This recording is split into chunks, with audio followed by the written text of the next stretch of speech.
મહેસાણા જિલ્લાના દેવરાસણ ગામે આજે એક સુંદર અને પ્રેરણાદાયી બદલાવ જોવા મળી રહ્યો છે।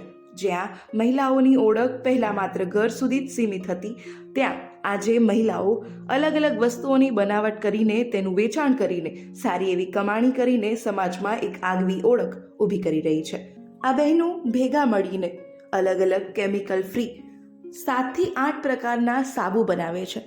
આ ઉપરાંત ઘરમાં વપરાશની વસ્તુઓ બનાવીને તેનું વેચાણ કરી રહ્યા છે। મારું નામ જાણીએ। સત્વરા પ્રિયંકાબેન કલ્પેશભાઈ છે। મારા મંડળનું નામ જય બ્રહ્માણી મિશન મંગલમ મંડળ છે। મારા ગામનું નામ દેવરાસણ છે।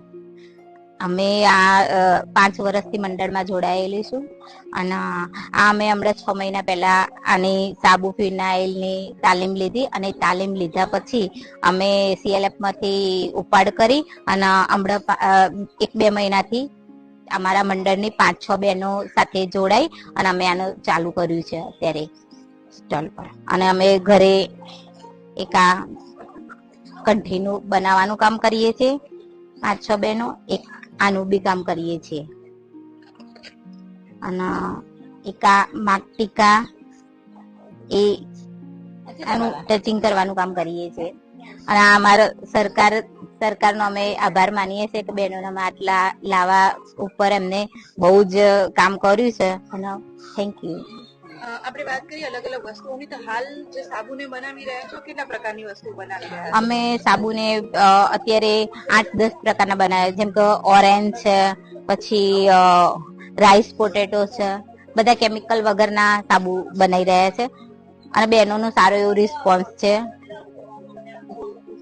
આપણે વાત કરીએ વેચાણની, તો અત્યાર સુધી કેટલા સાબુનું વેચાણ તમે કરેલું હશે, એમાંથી શું આવક જનરેટ કરી છે? અત્યાર સુધી 50 થી 100 2-3 સ્ટોલ અમે એટેન્ડ કરેલા છે। એના અંદર તો બેનિફિટ છે જ, એના લીધે બીજા આજુબાજુના ગામડા બધા જાણીતા થયા છે। એના લીધે અમારે લગભગ ખાસા એવા સાબુનું 100-200 સાબુનું બીજી બધી વસ્તુ ખરી। અમારે પહેલા 5-10 હજાર રૂપિયાની ઇન્કમ હતી, અત્યારે 15-20 હજાર રૂપિયા મળી રહે છે।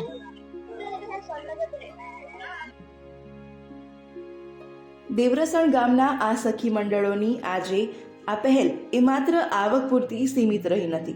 સખી મંડળની તાલીમ, સરકારી સંસ્થાઓના સહયોગથી તેમને આત્મવિશ્વાસ, સ્વાવલંબન અને સમૂહ શક્તિનો સાચો અર્થ દર્શાવ્યો છે। કેમિકલ ફ્રી ઉત્પાદનો બનાવીને પોતાના જીવન ધોરણમાં તેઓ સુધારો લાવી રહ્યા છે અને સાથે સાથે ગામના અન્ય લોકોને પણ તેઓ રોજગારીનો રસ્તો બતાવી રહ્યા છે। આવી પહેલો ગ્રામ્ય વિકાસ અને મહિલા સશક્તિકરણની દિશામાં મજબૂત પાયા ઊભા કરે છે।